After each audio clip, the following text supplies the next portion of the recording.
We're here.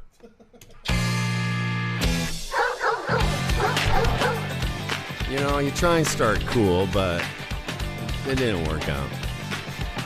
Because there's like a big long gap before that song starts. Anyway, we're here and we're cool. Just deal with it. The songs I gave you, I eliminated any like that for that reason. No, that was one of the songs you gave me there, son. No, it's not. Been Caught Stealing, Jane's Addiction? Boone gave you that. It was on his list. Oh, was it? Yes. Oh, I see what you're saying, yeah. Well, I listened to them all at the beginning, and if there's like a long pause before it kicks in, I think, well, that won't work. Well, wouldn't we all just like to be like you? Very, very good. Well, I think that's quite impossible. Oh, no. I think we should all, because you just take every song and you listen to it. It's perfect. That's what you do. I know. Well, I appreciate it. Welcome, everybody. We're going to get the show started here. Phil Hong is about to present us all with his introduction. And what we'll do is what we call a little crossfading right now. Phil, you ready? Yeah, the following episode of Humble and Fred Radio is brought to you by FYI Music News, The Retirement Sherpa, Gig Sky, The Chambers Plan, Palma Pasta, CDN Technologies, and our newest sponsor, Sticker You, where you can get your stickers on Queen Street or order anywhere in the world. If you'd like to talk to Humble and Fred, call 1-833-437-8465. That's 1-833-HF-STINK. And now from the worldwide headquarters of the Humble and Fred Show, here are Humble and Fred.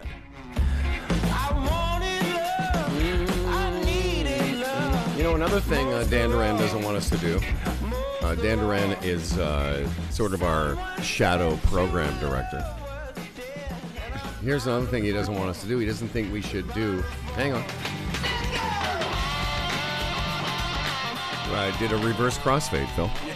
Dan doesn't want us to come out of the commercials on the AM station and then do our live reads. He feels that's a bunch of commercials, and then we start with commercials. I've said that before. That's not unique to him. I agree. Okay. Yes. 6 years ago. Well, and then we stop doing it, and then all of a sudden we start doing it again. Yeah. Well, it's probably just easier for you guys because you don't care that much. That's why we'll never get in the Hall of Fame. That's it right there. I don't totally agree. I said to Dan, I said, that makes sense, and it does from a standard radio, paradigm. But we're not doing that anymore. Like, really, our bread and butter is the podcast. And so what the podcast listener hears is just, a song fades out, a song comes back in, and we're just doing a little mention of our sponsors, Gig Sky, CDN Technologies. Right. And I'm being honest with you. I don't know if we should play a song, do the Phil thing, and then come back to the song that you started with. I know. I'm just working with that. It just sounds like a bit of a car wreck. Well, because I can't do it. It would sound great if somebody else was doing it. You think? Only because it might be cool. I don't know. I'm going to stop doing it. Hey, this is a work in progress. Pretty cool show today. Mike McIntyre. He is a big guy. He is the co-host of Match Point Canada, the official podcast of Tennis Canada. Tennis seems to be enjoying a resurgence.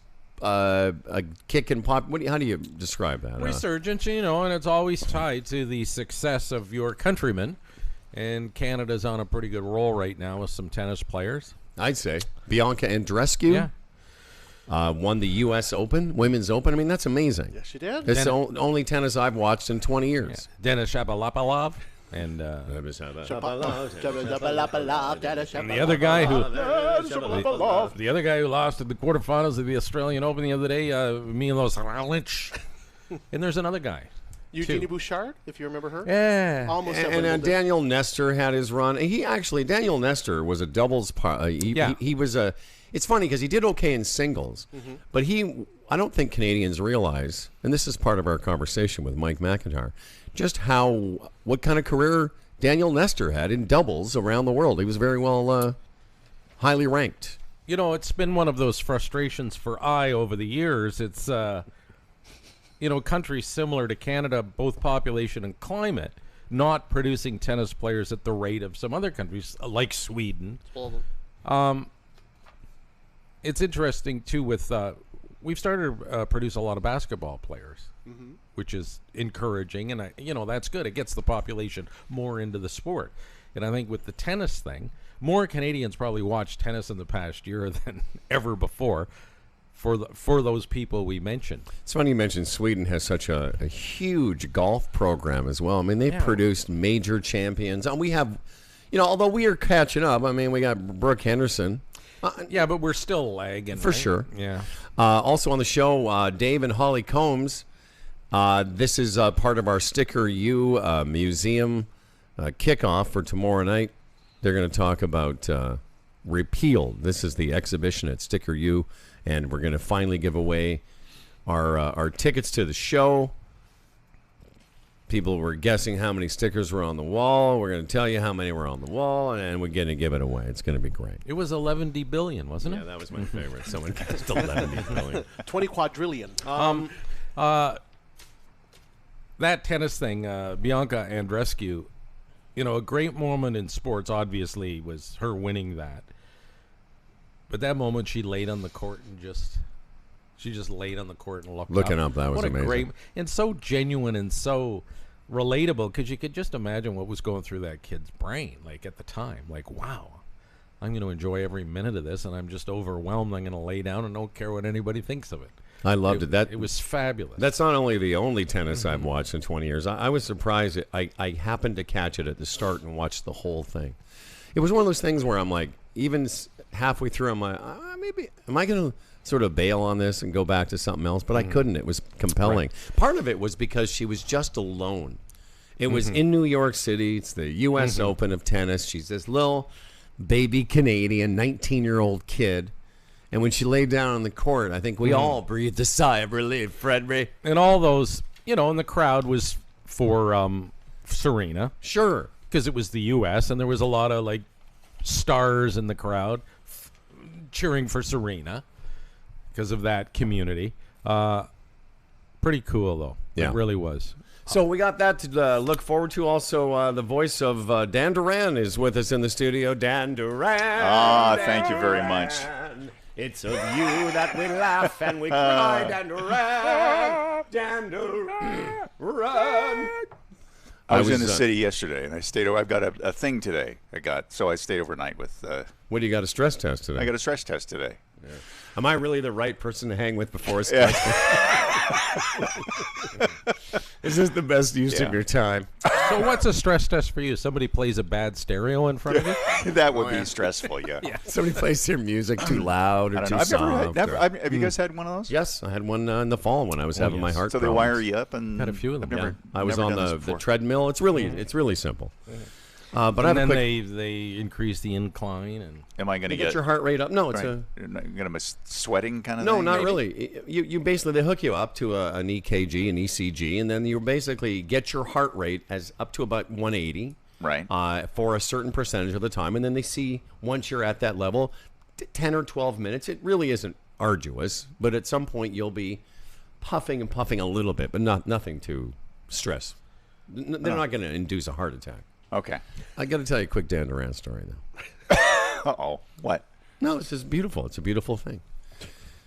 So last night we went to a movie, Best Friend Dave, Dan and I. It's kind of a Dave and Howard tradition. We looped Dan in. We looped him in. I think somebody's coming over here, guys. Just keep your eye on that taxi. All right. Yeah. We went and saw the new Guy Ritchie movie, The Gentleman. Do you like Guy Ritchie movies? I do. I name some. I don't Lock, know. Stock, and Two Smoking like Barrels. Snatch. Yeah. He directed both of the Sherlock Holmes movies with Robert Downey Jr. Just has a certain style. Everything. It's kind of like Quentin Tarantino, the British Quentin Tarantino, right. Married to Madonna. I think, wasn't he? Or think so, no, yeah. he was married to Did Madonna. he do Fight Club, did you say, too? No. No, that's not his? Okay. No, I think he did Snatch. I'm not 100% sure if he did that. I don't know. Oh, Easy, shit. Phil. Come on. I'm trying to do a grown-up show. Think about who Madonna married. Anyway, I'm coming out of the movie theater, and I'm an old man, so I got to dart right to the washroom. I went right to the can when this thing's. In fact, I went halfway through. I was just drinking lots of water. Oh, I saw you leave the theater a couple of times. I thought that was odd for you. Cause, The first time I left before the movie started. What? There we go. Yeah. Well, the first time I left was to go get some more drink. Yeah. No, you'll be 60. You'll be peeing a lot more. I am 60. No, You and, can't last a 2 and hour you'll be movie. peeing a lot more. So Did you not pee beforehand? Or? No, I didn't. Oh, so that would have solved that problem then. Yeah, it would have. Yeah. Anyway, this isn't the story. So I come out of the washroom, and I right away run into a Humble and Fred listener. He goes, "Oh my gosh, Humble Howard." I go, "How you doing?" He goes, "My name's Ray." I go, "Nice to meet you, Ray." We have a pleasant exchange. Very lovely. And then we kind of walk out of the washroom corridor right into the great Dan Duran. Now, I just want to back up a second. When he sees me, he's like, "Hey, Humble and Fred, love you guys," that type of thing, right? What'd you think of the movie? We have a conversation. Very pleasant. Walk around the corner, right into the great Dan Duran. This is the best part. I go, "Hey, Ray, look, there's Dan Duran." And this is, I swear this is all Ray said. Just looks at Dan Duran like, I don't know, like the way Bambi looked at his mother just before she was shot. Spoiler alert. Yeah, Anyway, walk around. I go, "Look, there's Dan Duran." And this is all he says. Legend. Doesn't say hi. Doesn't say anything. Just an intake of breath and just goes, legend. Yeah. Yeah. the legend that is Dan Duran. So on the Twitter this morning, not to be confused with the Facebooks, he tweets. Oh, really? Oh, yeah. Ray? Ray tweeted. Where the F did it go? Can't Just remember. No, Will you it was look for right that? here. Oh, yeah. He says it was great. Great to see you. Tweeting out to me and Right. Humble and Fred Radio. Yes. It was great to see you at the movies this evening. It was also nice meeting. Then in capitals, the legend at I Am Dan Duran in person. Wow. There you go, Dan. This just goes to show you the impact you've had on the population of this city. Well, thank you. That was a very special, another special time. And, Hashtag legend, Phil. legend. And That's then- it, because that must be pretty cool. Just to be called a legend or legendary, because we have to force it, right?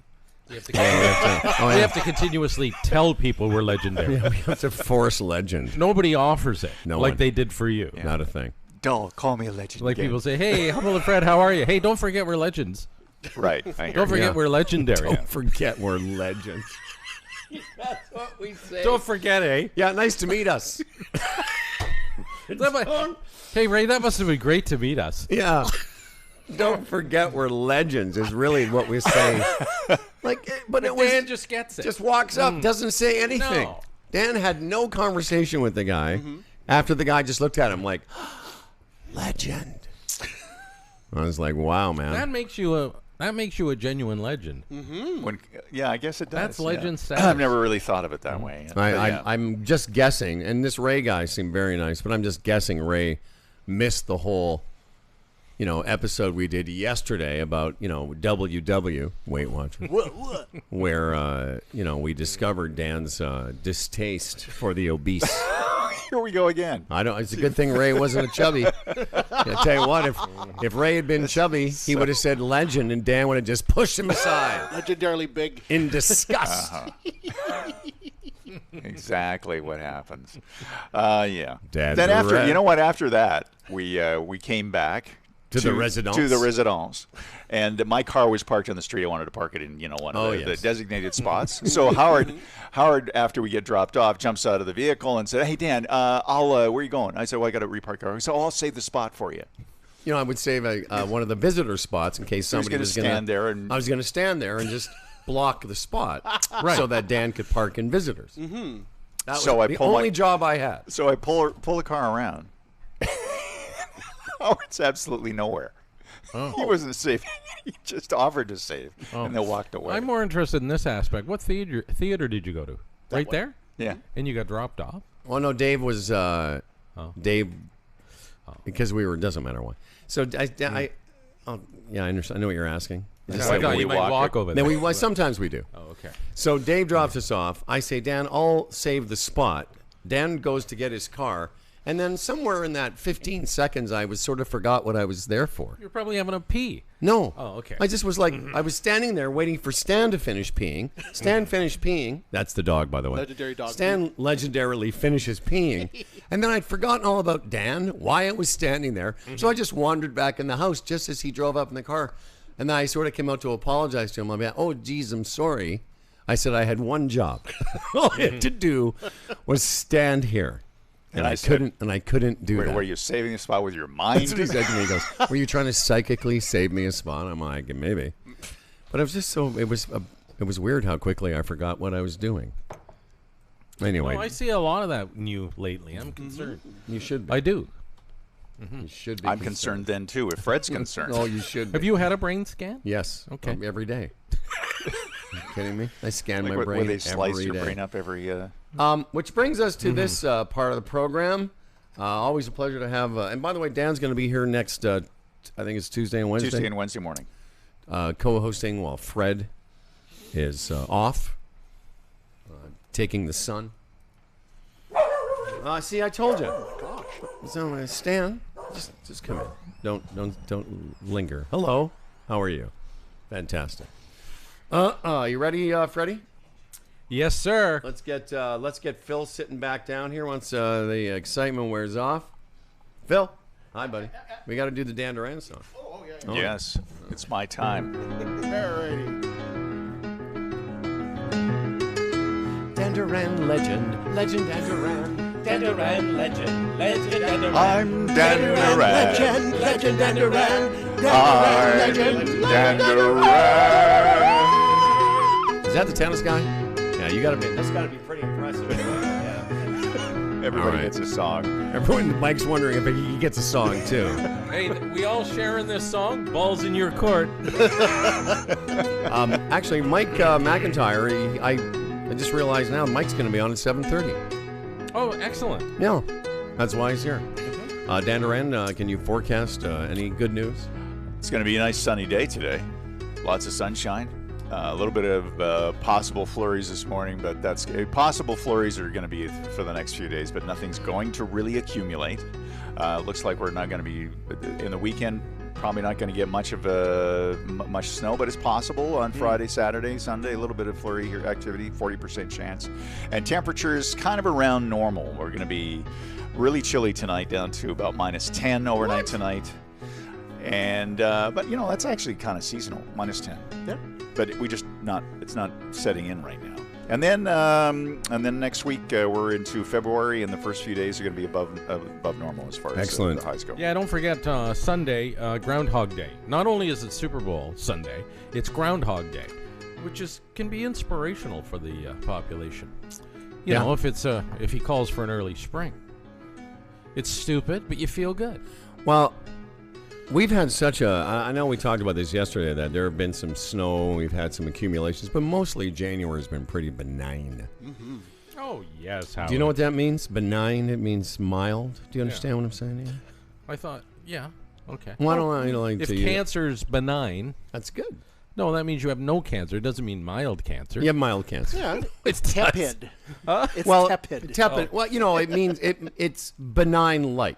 It's, All right. I'm using I that. know what you're saying. I don't like that word Harmless. benign. I know what you're saying. Huh? I don't like that word benign. It just is a. Yeah, somebody says, hey, I've got cancer, but it's gentle. benign. You go, what does that mean? No, but but in actual fact, the word means gentle. Yeah. Benign. Harmless. Not. I know they use it. Listen, I don't want to get involved with you guys with words and medicine because you're not at my level. But that's fine. But it has been mild. Oh, it has. But isn't has that been interesting? Because if you have cancer and it's benign, that's good. Doesn't that mean you have no cancer? It means not harmful in a medical sense. So you can have cancer that's not harmful? Yes. Oh, okay. It means your tumor is benign. You mean you have a tumor that is not cancerous. It's still a tumor. It's still there. Right. It's just kind. it's- It's a gentle. It's a gentle. Doesn't make sense. gentler tumor. I don't know why they Gentler used cancer. benign with cancer then if it means gentle. Oh, why don't you write a letter? To who? The cancer people. Is malignant a word that sounds Yeah, very that's bad. Malignant. No, What does obviously- malignant mean? Crap. No, see good. what it says on there. It literally means bad. I'll do some research. Yeah. Let me research that. You're for right, you. Fred. Whenever anybody says benign, I have to check. Is that Is that good good or bad? No, I know.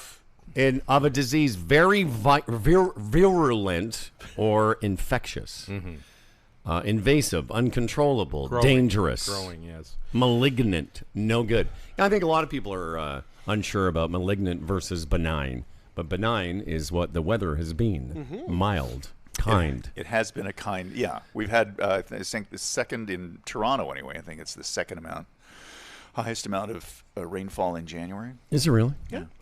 It's Lots of also moisture. Bell Let's Talk Day. What did you call it? Bell, let's talk day. Oh, did you? Okay, sorry. You know what? My hearing is going, so I thought you'd said something else. But anyway, yeah. So I'm not sure. Maybe I'll leave this story for later, just because I had a Bell Let's Talk moment yesterday. Oh, so you can like pre-sell that. So like, Yeah, I know what I'm see, saying. it's coming. Good or bad? Coming up. Coming up. Good, bad, or frustrating? Or all of the above? You know, ultimately it was good, but it was also bad and frustrating talking to Bell yesterday. And but anyway, today's Bell Let's Talk Day. Mental illness. I'm not sure how long they've been doing this, but I think it's a pretty good thing that they do. It's certainly, one of the things our generation will leave behind is that people are more comfortable talking about mental illness than they've ever been. This generation. And yeah, I had a little. Yeah, I don't want to make light of it, but I had a little mental illness on the phone with Bell yesterday. As you get. You melted down? I wasn't melting, but I was definitely warmed up for melting. Not quite benign. No, I was not benign. Not quite malignant, though, either. It wasn't long ago. I was on the phone with Bell, and I sort of get into it with them. It was frustrating because I knew I was right, and he was wrong. And then my wife was over my shoulder, and she took the position that he was right. And I was that's wrong. Great. I bet you that was fun for Seriously. everybody. Yeah. And then that became more frustrating. Then I hung up the phone. I took a breath and researched it. I was right. They were wrong. And I could prove it. How'd that make you feel? Victorious. But what did that do for you for the rest of the day? Just walk around going, I don't know. beat the Bell. Legend. The Bell guy. Legend. Because there was a key entry missing on the bill that he assumed was there and wasn't there. Well, But these things happen. I had the opposite. I had a situation where I was frustrated and sure that I was right, and in the end, You were wrong. I was not. See, I don't know what that's like. No, I know you don't. Like, I've known you 31 years. I don't believe you've ever been wrong. Legend. Wow. So did you apologize?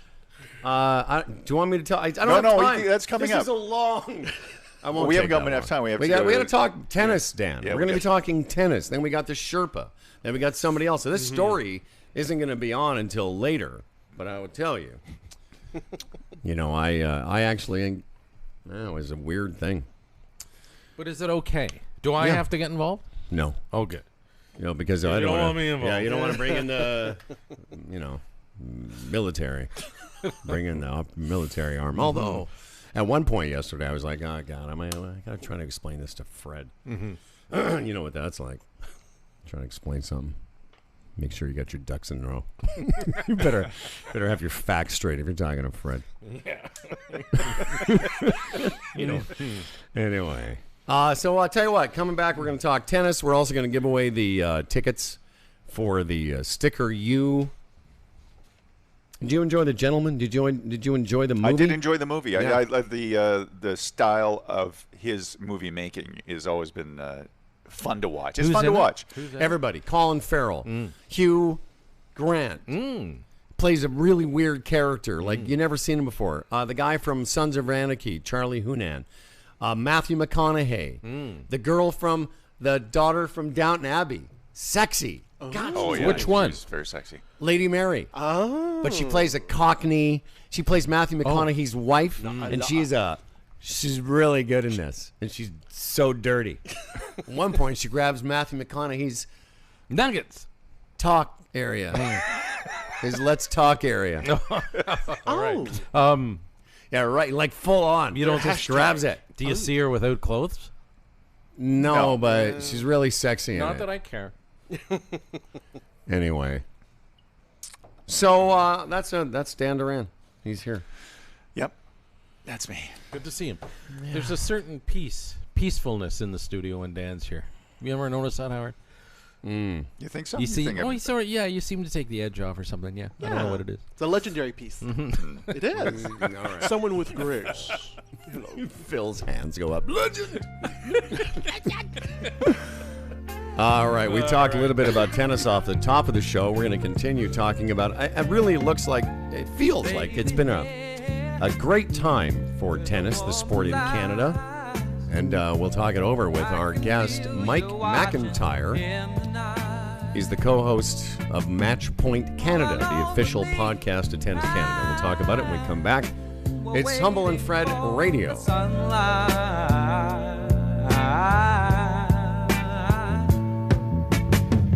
When I feel cold, you warm me. And when I feel I can't go on, you come and hold me. It's you and me forever.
It's Humble and Fred Radio, hanging out with the legend Dan Duran, and in a second, the co-host of Match Point Canada, the official podcast of Tennis Canada.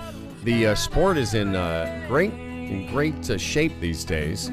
We'll talk to Mike about when exactly did that happen? When did it sort of turn around? Because there was a period of time, 70s and 80s, tennis was top of mind, the heyday, you know? Yes. Well, there was great characters in the sport. And I know we're going back, but the McEnroe, Yvonne Lendl, all that stuff. Anyway, Bjorn Borg. we'll get to that, and what's his face? The guy had the long hair, then he lost all his hair. What's that guy? Agassi. Agassi. Thank you, Andre Mike. Agassi, Yeah, tennis. But first, let's talk about traveling. Yes, traveling. It's that time of the year, and if you want to save on data whilst traveling, the GigSky eSIM now available on the new Google Pixel 4 devices as well as the Pixel 3 and 3A.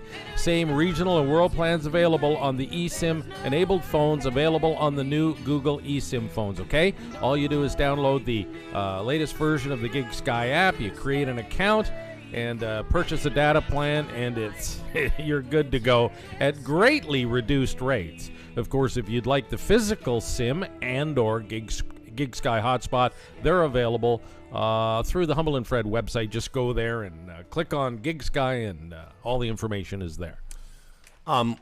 Turnkey Vacations, of course. We want you to go to our website, humbleandfredradio.com. Click through to Turnkey Vacations. Not your typical Airbnb. This is a four-time winner of Travel Weekly's Magellan Award for Vacation Rental Hospitality. You want to talk about a legend, Phil? Enter promo code OWNER15, and it'll get you a 15% discount on the property. Once again, click on humbleandfredradio.com. Turnkey Vacations, fantastic opportunity for you to hang out, Palm Springs, Arizona, and beyond. We've already mentioned that we're going to be talking tennis. Mike McIntyre is the co-host of Match Point Canada, the official podcast of Tennis Canada. Good for you. Hey, how you doing, man? Great. Thanks for having me, guys. No problem. Nice to have you. You know, the day after Bianca won the U.S. Open, I remember Fred and I had this conversation about it and how it was just hard not to watch it. I came upon it, I knew it was on, and I didn't intend to watch the whole thing, but you couldn't turn it off. Is that part of the resurgence of tennis? Well, I think that's what a lot of people found out because they aren't tennis fans. And what draws you to a sport for the first time, especially a sport like tennis, which is kind of a niche sport, is something big has to happen. And something big has to happen in your country. And in Canada, that just hadn't been happening for many, many years. I mean, no disrespect to Daniel Nestor, who has won all the doubles Grand Slams and Olympic gold medals. But until you do something in singles, which is what most people kind of consider what matters, you're not going to get noticed. And, you know, for the fact that you guys watched the entire match, and many of my friends who called and said, hey, I can't turn away from this. What's going to happen next? Is she really going to be able to beat Serena Williams? And I think it's a moment like that that's monumental for a sport like tennis in our country. And we've seen tangible gains since then. There's more kids who are putting tennis rackets in their hands, and that's something wonderful for the sport here and those who support it. And I think tennis, from a kid level, will benefit from all we know about head injuries and concussions and what have you. I mean, seriously, a lot of people are moving away from hockey or football, and what are other sports their kids can play? Golf and tennis being at the top of the list. Yeah, and I coach a high school tennis team here in Toronto, and when I started at my current school 3 years ago in the Weston and Shepherd area, there were about 3 or 4 kids coming out every fall to try out for the tennis team. It wasn't a tennis hotspot, first of all, and other kids were going into basketball and soccer and hockey and things like that. In the aftermath of the success we've seen the past couple of years, my numbers have been in the 25 to 30 plus range of kids that want to come out. They maybe have never played organized tennis ever before in their life. I bring a bag of rackets. I got like 8 or 9 rackets in there, and but they're eager to learn and to step out there and to give it a shot. And I think that's fantastic, and that's definitely linked to the Bianca Andreescu's, the Denis Shapovalovs, and Felix Auger-Aliassimes of the world. You know, that what you said about head injuries and parents maybe not wanting their kids to play as much contact sport, but also the barrier for entry for tennis is even better than golf because really you can get a racket. There's lots of, you know, courts that are sort of open to kids. You know, parks have them, even if they're sort of half-baked, the net isn't perfect. You can actually have a fun little back and forth, and it doesn't take kids long, my sense, to sort of get into the game. No, you're right. And I take my son out. My oldest son is 6 years old. I take him out to a public court that's not too far from here. It's not much of a it's not much, just off Islington. It's not much of a tennis court. I mean, it's the concrete court. It's got cracks in it and whatever. It's got a little bit of, sort of it's legit, right? It's a real experience. But you're getting out there. It doesn't cost anything. You bring a few tennis balls. You got the shoes and old racket. But you don't have to go to some country club. I mean, even golf, the barrier for entry is pretty, it's an expensive thing to get into, and you have to sort of go someplace that's organized. But with tennis, you can just start beating balls against a wall if you want. Yeah, to get started, for sure. I mean, certainly if you take to the sport and you get into it, then the costs add up like they do in any sport, of course, right? But it's nice to see kids getting a chance to do something different. It's a great sport to get into. I was reading a study. I didn't read the whole study, of course, but it said, of course not. Tennis players. You skimmed a study like the rest of us. There you go. But tennis players tend to live 7 years longer than non-tennis players if you're actively playing this on a regular basis. Well, I'll take that any day, right? You get out there. It's a fantastic workout. And there's something therapeutic about hitting a tennis ball and releasing all of your You guys should try it if you haven't. Oh, yeah, we should. No, and I mean, working out can be boring, but if you get into a sport like tennis, it's a workout with a focus. You're trying to win the game. You're getting in shape without really even realizing it. That's right. And that's the one thing about tennis, too, is when you start to play it, it is a workout because – if you don't have that strategy down, you're doing a lot of running. Let's talk a little bit about Bianca and what's happened to her. I know she went to number 4 in the world after she beat Serena Williams. What is that? Can you give me some equivalency in terms of, does that make her millions of dollars? Is that what it's worth to her? Is that fair? She made millions of dollars just by virtue of winning the U.S. Open, of course, right? So that was a huge payday. I mean, just in the... Yeah, what was the purse for that? It's 1 point something. High 1 point something, almost 2, right? And I want to say, like, for her, between the Rogers Cup win here in Toronto, which was pretty epic, which was just 2 weeks prior to the U.S. Open win, she must have doubled or tripled her career prize money in a space of 2 weeks. Not to mention then all the advertisers who want to come out this is what I want to ask. Adopt her. Right? And her world ranking from the time of the Rogers Cup to the U.S. Open, like, wasn't she in the... She wasn't in the hundreds. Oh, she was outside the top 100. So I remember watching her in fall of 2018, so a year before her U.S. Open win. And she was playing a small challenger event here in Toronto, basically like the depths of the minor leagues of tennis, not because of her talent level, but because she was only 18 years old at the time. And then a year later for her to jump, from 150th in the world to number 4, like you said, and be a Grand Slam champion. I mean, that sort of thing doesn't happen every day. So that's pretty epic in its magnitude. So what happened? I mean, we were talking about that earlier. Countries of similar size and climate to Canada seem to produce a lot more tennis players. What made her different? That's a great question. And we've talked about this with golf, too. I mean, technically, there's a lot of great golfers. It's what goes on between your ears that makes the difference. And is that the same thing with her? I mean, part of it is the training program that nations like Tennis Canada are going to put in place. And part of it is every now and then you're going to get a special athlete. Like, look at Switzerland before Roger Federer. They weren't exactly known as a tennis hotbed either, right? So we are fortunate to have a talent like that that's suddenly come along. But she's special, and she's really grown in her confidence over the past year. A couple of wins, and all of a sudden you believe in yourself a bit more. You're gaining access to tournaments that before your ranking wouldn't have allowed you. Right. And then she just went on some crazy runs last year where it was, after those wins, suddenly people are taking notice. She's taking notice in her own beliefs. And it just steamrolls. Now, the thing for Bianca that she's got to be careful with is injuries. She's only 19. She's already been dealing with, stress fractures in her feet, a knee injury that's keeping her off the game right now. You got to be careful. There may not be head shots and contact like in hockey or football, but it is a sport that takes its toll.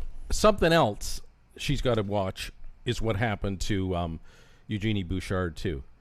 I think Eugenie has the PK Subban syndrome where outside of the sport became too big and you weren't concentrating enough on the sport, and it really affected their game. And I think that's what happened to People like to throw shots at Jeannie, but when you look at her season back in 2015, that was monumental. I mean, she made the semifinals of 3 of the 4 majors that year in the final of Wimbledon, and then everyone expected, well, she's going to be doing this every year, right? What's wrong? Yeah. Why isn't she doing this?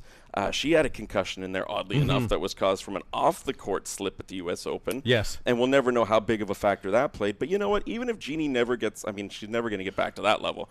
But even if she just has the rest of her career in that sort of top 100 range, makes some money off it, she's diversified. She has all sorts of other interests that are also Which making is, by her the money. way, phenomenal. Right? Like the top 100 in your sport in the world is phenomenal. So- and we forget that. I think that she did that well. And so here she is diversifying and trying to also make money off other things. I don't think you can fault her for that. Yeah, and you can't fault her for being absolutely gorgeous and having a whole revenue stream that way, Well, which is true. It's a struggle for all of us. Yeah. Let me talk a little bit about Daniel Nestor, as mentioned in Fred. You know, there's a name that, you know, I'm a bit of a sports fan, so I know who he is, and I know that he's had success, high-level success in doubles.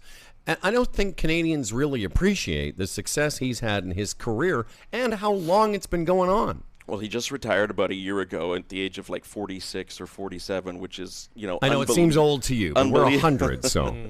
But he was, I mean, I'm sitting next to a legend here, but he was the legend Yes, of he was the Tennis Dan Duran Canada, of tennis. right? That's Yes. what he was. But he did go unnoticed to, you know, casual sports fans, tennis fans, because it wasn't a singles championship, right? Right. We know the McEnroes and the Agassiz and now the Bianca Andreescu's because they won a single championship on their own out there on the court.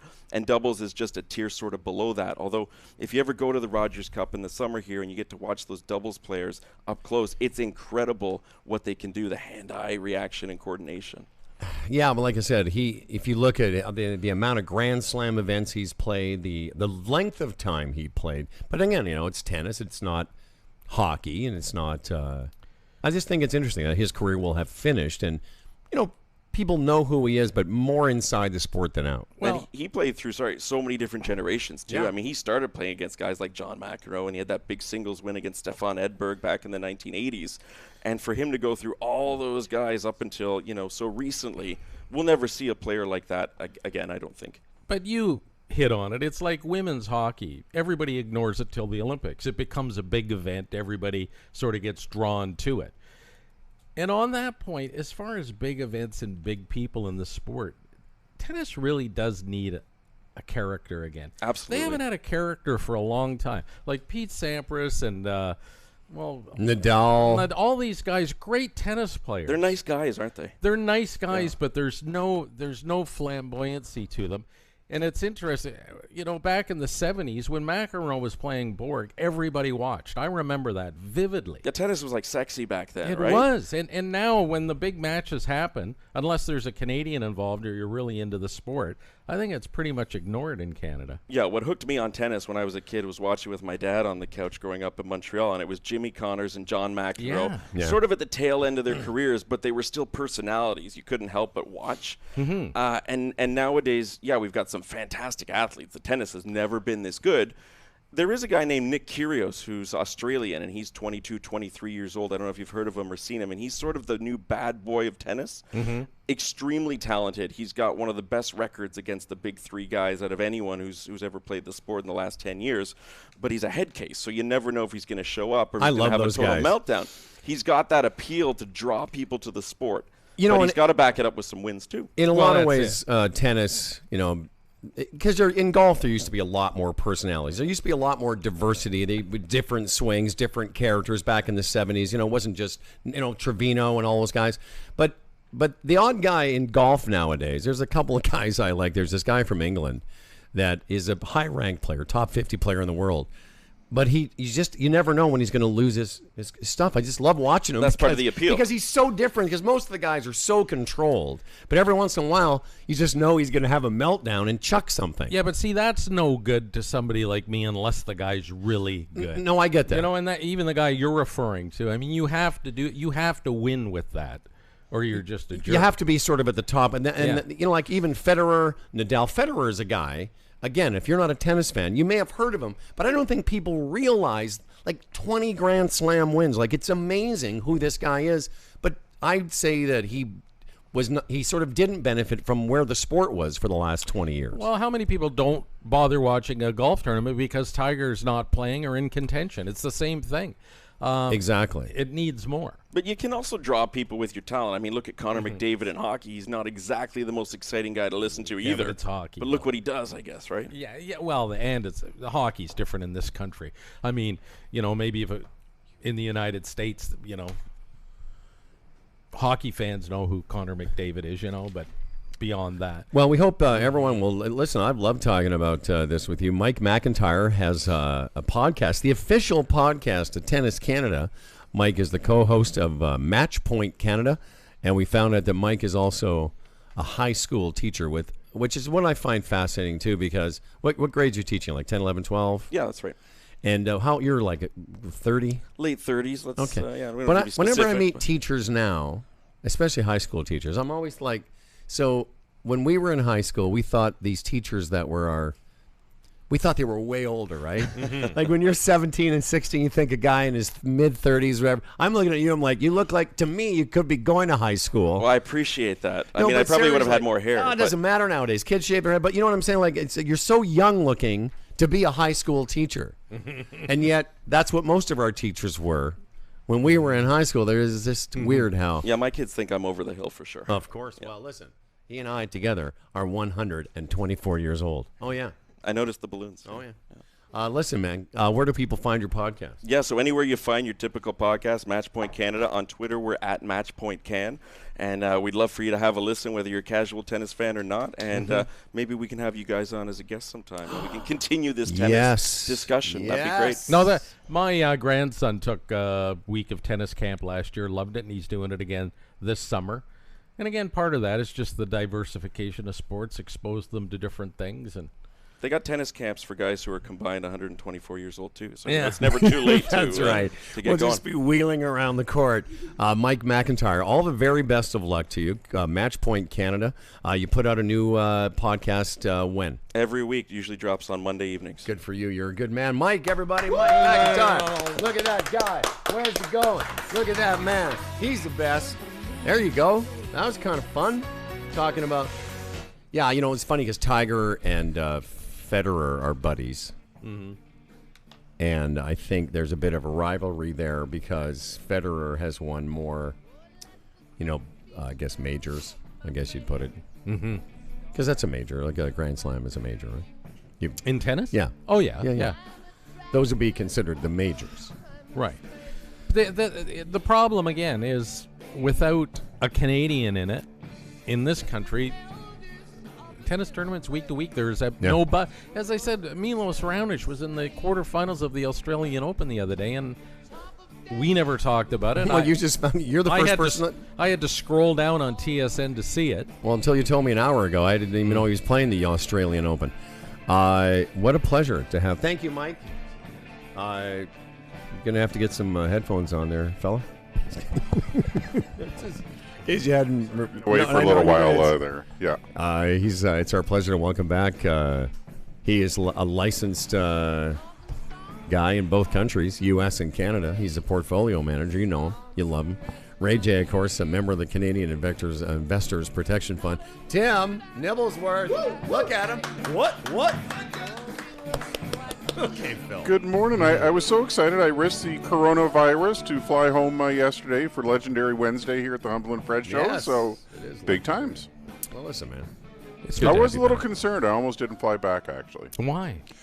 Well, because I didn't think the odds were good I was going to get anything, Right. but I figured it was a lot better if I didn't hit an airport or go into an airplane or anything like that at all, right? Well, you've never caught anything off us, and we're constantly Yeah. have We're like a something. petri dish of something.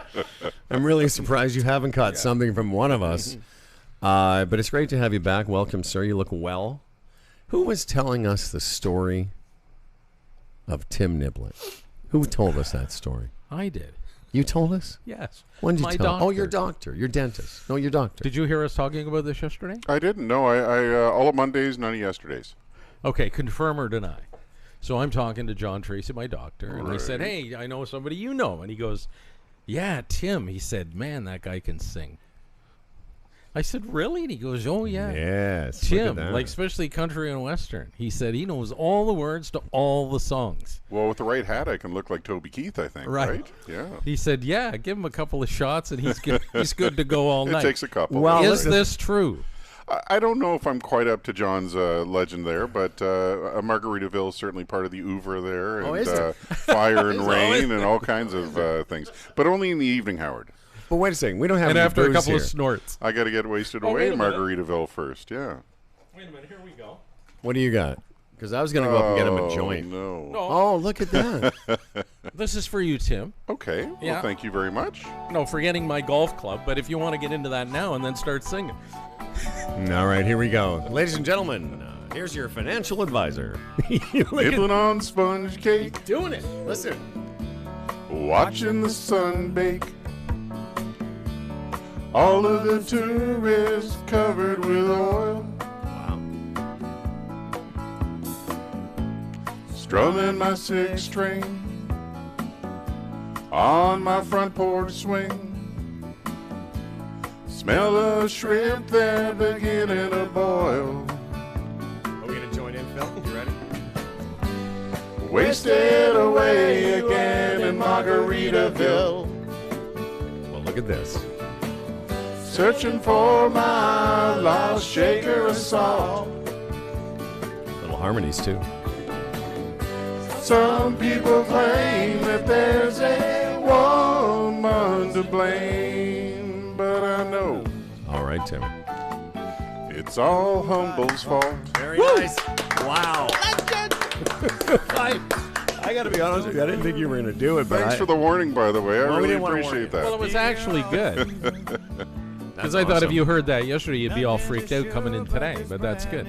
And just to keep with the tennis theme, tonight I'm hanging with the boys, and one was the head of Tennis Canada when Nestor and Laurando won in Olympics. You AT? know who it is, AT. Yeah. That's All right. Yeah, it's a buddy of ours, of Tim's, that is was a very, very highly ranked professional tennis player for most of his life. Like, maybe in the couple hundreds. Like he was a Oh, world-class absolutely. player. Yeah, I'd say probably 1 to 200 was his highest. He used to play in the dunk courts of India, where they wished it wouldn't rain before they played the match. But he's a guy that would have been the equivalent of sort of a secondary tour player in golf, and then he's made himself into a very, very good golfer. Like, quite good, and took it up later in life. Well, we got to go to a break, so what are we doing? We're going to hang with Tim. Dave and Holly Combs are going to be coming up later. We can just push them back a bit. Yes. And we'll talk financial planning and such. When we come back, talk about the power of compounding and finding the right advisor. And what financial planning points can we learn from the career of the legendary Kobe Bryant, who just passed away. All right, Timmy, just hang around, everyone. We'll take a quick break here. And when we come back, also, Tim will be singing Cheeseburger in Paradise. And then, of course, the entire Jimmy Buffett catalog, which is just those two songs. We'll come back. It's Humble and Fred Radio. Cut my heel, had to cruise on back home. But there's booze in the blender, and soon it will render.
It's great to be with you on this Wednesday.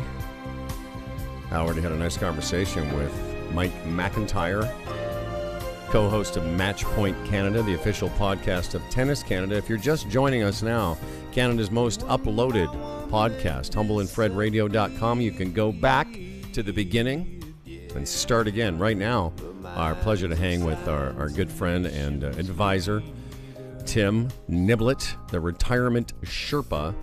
We're just having a little conversation there during the break about RESPs. It's of interest to our good man, the legendary Dan Duran, his son, my godson, about to go to university. And you've been talking about maybe contributing a little bit for your grandchildren. Yes. And yeah, got to get on that. one of the subjects Tim wanted to touch on with the passing of Kobe Bryant, a legendary sportsman, athlete, a huge celebrity around the world. What are some of the things, what are the financial planning points that you can take from an athletic career?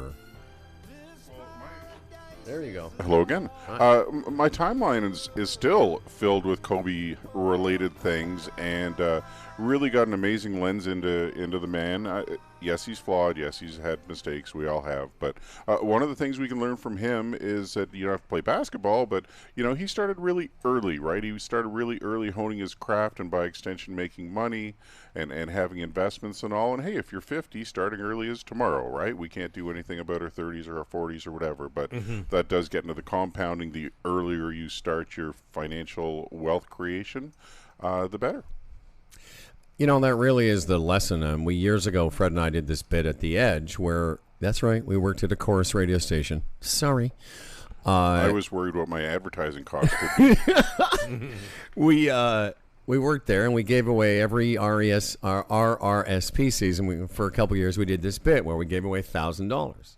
And we said, through the power of compounding, this could one day be worth $1 million. But the fact is, if you did start early, whatever early means, but 20s, 30s, you can really start to compound the interest on your investments. Yeah, absolutely. Another thing we can learn from him is to have the Mamba mentality, as he would call it, or others would call it as well. And again, just all the anecdotes, I'm going to put one up on Sherpa on Twitter, and just amazing the lives he touched and all the influence he had on people. But the Mamba mentality, I would suggest with financial planning, is just put some effort into it, right? Find the right advisor. If you're not sure about the one you do have, then consider looking for another one. Put the time and energy into putting some regular amounts away, right? Maybe topping up your RSP, maybe taking your refund and doing something with it. But just put some effort into a little bit of time. Doesn't have to be a lot, but every little bit helps. And what's the formula again? Return 7%. It doubles every 10 years, or 10 and 7, or the rule of 72. Right. So yes, 7.2 years at 10%. 10 years at 7.2% for your money to double. So yeah, if you can make 1 or 2% extra over a 20-30 year period, your money could double one more time. That's huge. Or getting into it at 21 and 20 instead of 26 or 27. The big difference that can make at the end, because you get that rollover one more time. Well, that's what I was kind of getting at too. If you start earlier, you actually can put in less, but the longer it compounds. Yeah. Can I ask you a question? I've been thinking about this the last couple of days. I knew you were coming in, and you had asked to, hang out with me in maybe a quick meeting. But one of the things I'm just curious about, because I hear about people in their retirement years, and they take their, they have their investments, and that's what they live on. I know it's going to sound like a stupid question. How does that work? You just have your money somewhere, and instead of just letting the growth roll over, you just start taking it out? Sure. So in RRSP, is that an okay question? It's an awesome question. I never really understood how that worked. No, absolutely right. I mean, that's what's great, because for all the people who are getting to that age or stage, I've got, I don't know about hundreds, but many who are already in that stage. So we know what works, right, and what doesn't. So RRSP, savings plan, RRIF, income fund. So your RSP, switch over to a RIF, you can start taking money out. What's super important, we find, is that if you've got every penny in an RSP and or a pension, then you got your government benefits, every dollar you pull out is fully taxed, right? So if you wanted to do something lump sum wise, whether it's a kid's wedding, a graduation, a cruise, or whatever, you're going to pay a lot of tax to get that money out. So another reason to create wealth in TFSAs is an example, right? All the money comes out tax-free. That's the TF part. And or other than that, if you're doing well. So you want to have diversification accumulating, but you want to have diversification of sources when you're retiring. Yeah, and they said, like, I'm sort of going through that now. I received a phone call recently, like, what are your plans in the next year or so as you approach 65? Because, you know, money has to be organized in such a way that you can take it out without being hit, or at the very hard. least amount of tax. But so how does and that how work? much do you plan? Let's take somebody that was going to turn 65 and they were literally going to stop working. But so you have to slowly port the RRSPs over, or do you take what I want to? So and then you just get an income from your investments. Yeah, well, you choose how much you want and how often you want to get it. RIFs, there are some minimums depending on your age. If there's a locked-in one, there's a few more complications, but easy to deal with. And yeah, you don't have to switch your whole RSP until the year in which you turn 71. Oh, to a okay. RIF. You could RIF your RSP when you're 41 if that met your needs, but don't you have get to do penalized it by for 71. riffing your RSP? Don't you? Just the tax. Just the tax. Just when you pull it out. Yeah. And that's why it was so important to allow income splitting whenever they decided to do that. I mean, that's huge, especially for people like us, because that really helps your tax dollar or your tax bill. What about, when did the tax-free savings account first come into be? Because I find that a point of frustration for me, because if it had been around 20, 30 years ago, that would have been great. Because a lot of people now going forward 20 years from now, they're going to be in a different position than I am, because they've been able to take advantage of that. Oh, you're absolutely right, Yeah. right? Super powerful tool. It'd be, I think, 67.5 you could have so far, so $5,000 a year. It's around 10 or so years that it's existed for. So if you put 60,000 in right off the top, say, Yeah. and then 10, 20, whatever years later, all that money that's All that gonna growth is tax-free. all tax-free. Oh yeah, if at the age of 30 you could put 60,000 in, You'd be could you laughing. imagine at 60 what that's going to be? Well, I can tell you from knowing what I contributed for the better part of 25 years to an RRSP. Imagine I maximized it every year, and income split maximized her every year into an RRSP. Imagine that into a TFSA. One thing I will say that's shocking, though, is even since Delise has only stopped working 7 or 8 months, her not working for those few months, it's amazing how much your costs go down without even realizing it. Like gas and whatever, all peripheral things. So going into retirement, a lot of people you don't really need as much money as people No, and you're not think putting savings or you're aside told. Yeah, either, right? yeah. Let's say you're So putting keeping that. 10,000 into your RSP every year, just for a round number. That's 10,000 you aren't spending, so to speak, because you're taking And now it you out. are. But Yeah. is that, would you say, and then this will wrap up with Tim here in a second, but would you say that's the norm? Because, again, thinking about retirement, you have no income. Maybe people become more careful, Yeah. maybe with their money a little bit, but does the opposite also happen? They retire, and now they're not doing anything, so they spend money to amuse themselves, maybe in ways they didn't have to before, or they had income for that. Well, you do have time on your side. You do the bucket lists. Maybe I'll turn this into my last Kobe point, right? I mean, we never really know how long we're going to be around. So, every day we should appreciate what we're doing and who we're doing it with. And from a money point of view, when we do projections or goals for people, yeah, a lot of cases in the 60s we're going to spend more per year than in the 70s, than in the 80s. So it doesn't have to be linear. That's part of all the thought process. We take a little more out when we're younger so we can enjoy it more. Very good. Tim Niblett, tim.niblett at raymondjames.ca. What a pleasure to have you back in the city. Are you going to be here with me next week? I am, next looking forward. Wednesday. Maybe we'll do a little sing-along. I like a little sing-along with Tim. That'd Yeah, be please cool. don't warn me. That's was if great, you man. appreciate it. Big baritone, big bass.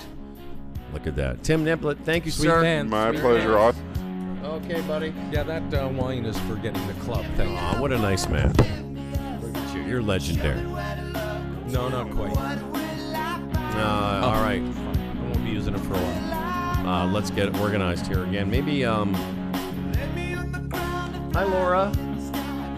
Is everybody coming on? Because we need to set up the microphones. Okay. Well, because it's Dave and Holly. Can we get Dave and Holly in front of some microphones, Phil? We talk to our friends. And Laura Fitch is here from Sticker U.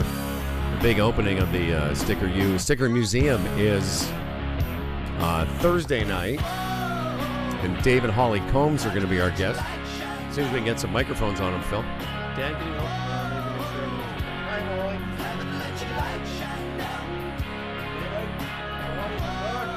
Nice to meet you. Excellent. Very nice. At the end of this segment, we're going to announce the winner of the sticker contest. Dave and Holly Combs, how are you? Welcome to the show. Hi. Great, thank you. Who are you two nice people? Look at your faces are just shining, and these are open people. They're open for business. That's right. Yes. Where are you guys from? We are from Indianapolis, Indiana. Okay. And you're here for the opening of the Sticker U Museum, which is tomorrow night. Yes, we are, and we are very excited about it. It's really quite a world, this sticker world. Give us some comparables. Is it similar to the sort of the world of comic books? Is it similar? You know what I mean? Like there's such a fan base, a very dedicated group. Holly, give us some perspective. Well, I think stickers are something that unify us all. Stickers are a part of, if you go back into your childhood and think about stickers, you get them even if you get a cavity at the dentist, you get a sticker. If you get most of your spelling words right, you get a sticker. So stickers have been a part of like culture all over the world and a history of this. It really blew up after graffiti kind of faded out in the 70s, and then, it's hard to stand in spray paint forever. So people just started putting stickers on things and became graphic designers. So Well, being part of the radio industry, the bumper sticker was quite the thing for years and years. I've told the story about my mother in the 1970s. I would send away to radio stations for their stickers, and I would put them on the back of my mother's car, and it was sort of silly because here's this middle-aged woman driving around with stickers from all over North America. But it was kind of a thing. But where is it now? Is it about to explode again, or is it a world unto itself? I think it's kind of both. I think it's always been kind of on just below the surface of the mainstream, but it's also has resurgences. So it pops up every 10 years or so. We get another resurgence of sticker art. In what way? Well, right now a lot of people like to put them on their laptops, or Right. We didn't have laptops so many years ago, but now laptops are popular, and people tend to. So we have a laptop here, and this is called real estate. So so people really would like people fight for the real estate on my actual laptop. So they're saying, I'd love to get just a corner of that. I'll send a small sticker. In baseball, there's a very famous mystical baseball card, the Honus Wagner card, and everyone talks about it. We had a conversation about it a couple of weeks ago. Are there the rare stickers? Is there the mystical sticker that people have heard about but no one's ever had? Or Yeah, I would say so. There are a lot of hand-drawn stickers, and those are more rare because obviously they're produced one at a time, drawn by the artist. So those are definitely more rare, but I don't know if there's a specific one that's like the holy grail of stickers. Well, what's the most expensive sticker to have been sold thus far in the sticker history? Yeah, I believe that would be back when Obama was running for president. Shepard Fairey, the most well-known sticker artist in the United States, he started the Obey campaign, and he made the Hope Obama print. So he made that print, and the really kind of famous thing about that is it says Hope, and it's very iconic. But the thing that made it so powerful is that a street artist made a sticker for a president, and the president sent a thank you note, and he said, whether your artwork is in a gallery or on a stop sign, he said, it's powerful, and I just want to thank you. Well, wow. I don't know. Did they produce MAGA stickers? But then his fans wouldn't know how to use them, probably, right? That's a joke. Yeah. Yes. What I was going to say is I just think it's cool that you guys got a sticker for living the most famous Kenyan ever to become president. I mean, that was pretty cool of you guys to elect a Kenyan. I'm kidding. I know he's not. You know what? A turning point for stickers, because I remember I'd put stickers on stuff, and if they didn't peel off properly, my mother would get mad at me. Oh, interesting. The peel-off sticker that doesn't leave a mark or take paint off a wall or leave some paper on whatever you've stuck it on, they had to be used a lot more after that. Oh, definitely. I mean, that's why we love Sticker U, honestly. They have removable stickers, and so it's really hard because we don't ever want to damage property. We're not vandals. But we do feel like this is a very accessible way to communicate whatever you need to communicate. You know, it's funny that you bring that up because that really seems to me like a giant leap where you could stick something on. Because I got the same thing. My mother made me take those stickers off the back of her car. Scrape and But scrape. now you don't have to. Actually, I want to talk a little bit about what's happening tomorrow. We've been talking about this month of January. Sticker U, the museum, a permanent a place for people to come and not just buy stickers. And we've mentioned how you can buy stickers online if you're listening, stickeru.com. But Dave and Holly Combs are here, and and by the way, I'm going to be there tomorrow night. Me and Boone. Woo-hoo. I'm hanging out with Boone. Awesome. We're going to hang out for a little bit, and in second two, we're going to announce the winner of our contest to guess the number of stickers on the sticker wall at Sticker U. And what was the guess we had? 11 billion. 11 billion. That was our favorite guess. Aww. But was that under or over? It was just slightly over. So you have your book of stickers here. I do. I feel like as a kid I had a sticker album. Actually, my best friend sent hers from the 80s, and it's in the museum. And it's got all the puffy stickers and the scratch and sniff and the kind you color and the holograms. And so, but I made one out of all the modern artists that are doing this today.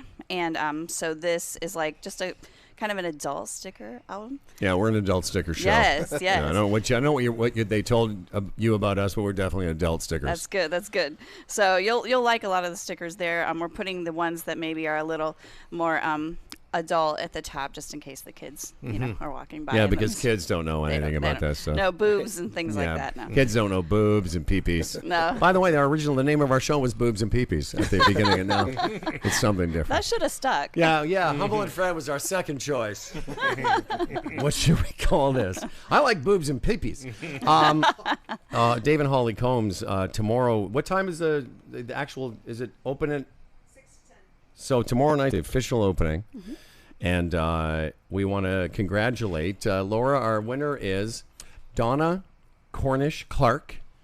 And the actual number of stickers on the wall at Sticker U, you can go check it out on our Facebook page, was 3,052 stickers. So the person that guessed 11 billion was just a bit over.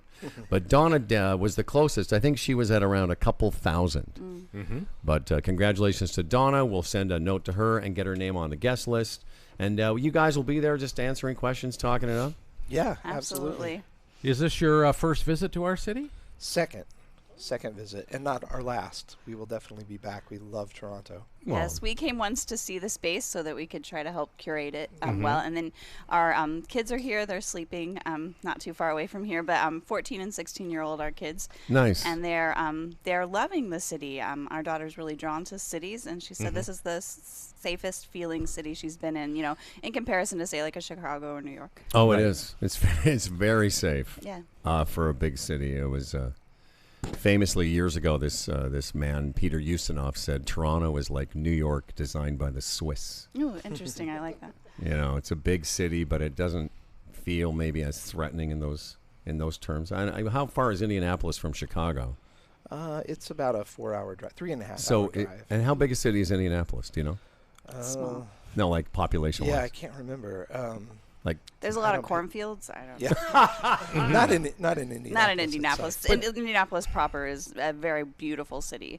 But I would say it's just like a fourth of kind of the size of. Well, in Canada, we tend to we hear about these cities all our lives. Indianapolis for the races and the football. Right. We get an idea that those cities are a lot bigger than they actually are, just because we hear about them all the time. Right. And many times we've been to American cities, and it's like, I thought it would be bigger than this. But that definitely happens. Especially when we live in the fourth largest city in North America, third largest city in North America. So, well, it's good to have you guys here, and once again, congratulations to Donna Cornish Clark. Laura Fitch is here from Sticker U. StickerU.com is where you go. You can order stickers online from anywhere in the world. And, you can do, as I say, you can get some little tiny ones to put on your fridge. Or if you want, you can get a fridge-size sticker and put that on your wall, which I think is amazing, especially if you're doing it commercially. There's so many aspects to this movement. Is this how you spend your days? Do you have a sticker store yourself? What are you guys up to? Well, I mean, it's actually something we're working on in Indianapolis. We want to start a sticker cafe. Two things that everyone loves. Yes, right? of course. But Dave's like, sure, yeah. What would that Dave be? wants to open a Popeyes, but she. He's like, I need some food. But yeah, so we'd like to start. We're really passionate about mental health, and it's really something that a lot of people don't talk about. And so we want to start a sticker cafe with stickers that say, I took my meds today. I called someone. I went to the doctor. I went on a walk. I had a nature break. And just encouraging people, using stickers to even encourage all ages to take care of their mental health.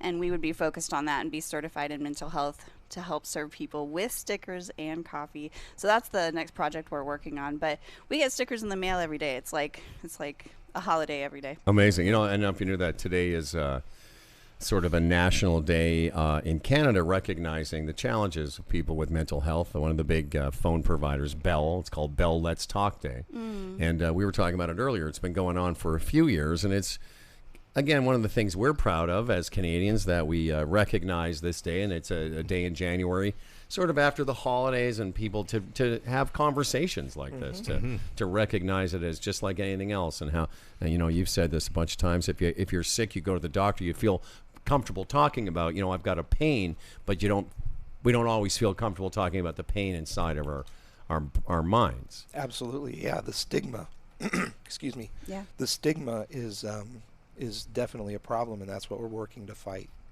Yeah, which is great, and whether it's a sticker or a conversation at a cafe. 1.76 million in the metropolitan Indianapolis area. There it is. The 34th largest in the country. Yeah, that's not that small.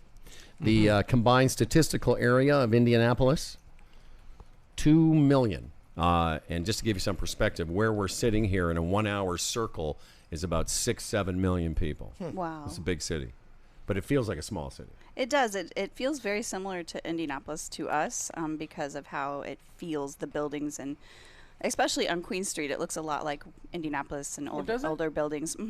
We live in a little town called Irvington, and it's historically famous for murderers, and we celebrate Halloween there with obsessively. 40,000 people show up in our tiny town, and but it's been kind of a fun thing. We're not just into stickers. We actually banned Comic Sans. That's how this all started for us.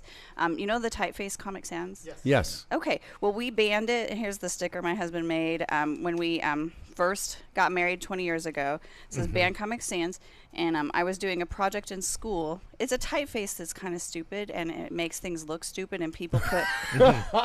That's funny. People make... Ban Comic Sans. What a great cause. I'm trying to say. So people are like... Forget climate change. Yeah. Ban Comic Sans. That's right. What about Sans Surf? Is Sans Surf okay? Well, that's the only other typeface I know. Yeah, it's Sans something. Minus something. But we actually were interviewed by the Canadian CBC for this, for banning this font. We've become very famous because of this sticker, and that is just the weirdest thing ever. Yes. But people were like, yeah, people use it all over the world. In every country, we got stickers from people saying, will you please send me some of these? The offenses here are awful. But when you get an irritable bowel syndrome flyer in Comic Sans, it's not funny. It's not funny at all. No, it's not. No, and so I don't want that typeface used. And since we're designers, we're very careful about what typeface. Well, when it comes to IBS, I want a very serious font. I don't want any comic fonts with big fat letters that say you have IBS. No. Listen, you guys. Congratulations, Laura. Thank you very much. Sticker you, everybody. Yeah. Nice. And Dave. Thanks, guys. All you very nice people. Nice to meet you. Oh, wasn't it?